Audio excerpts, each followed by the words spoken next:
അപ്പോസ്തലനായ പൗലോസ് കാരാഗൃഹത്തിനകത്ത് കിടന്നുകൊണ്ടാണ് ഹൃദയത്തിന്റെ ദൃഷ്ടി പ്രകാശിക്കണമേ എന്ന് എഴുതുന്നത്.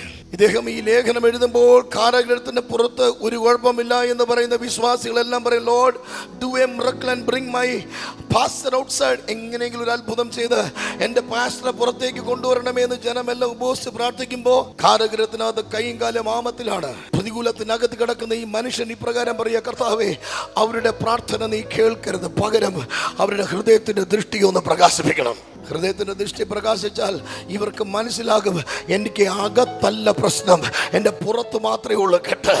അകത്ത് ഞാൻ സ്വാതന്ത്ര്യം അനുഭവിക്കുന്നവനാണ്.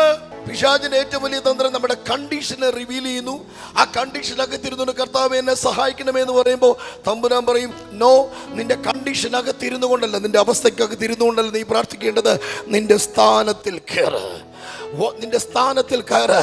നിന്റെ പൊസിഷനിൽ നിന്നും കൊണ്ട് വേണം നിന്റെ കണ്ടീഷനെ മാറ്റാൻ.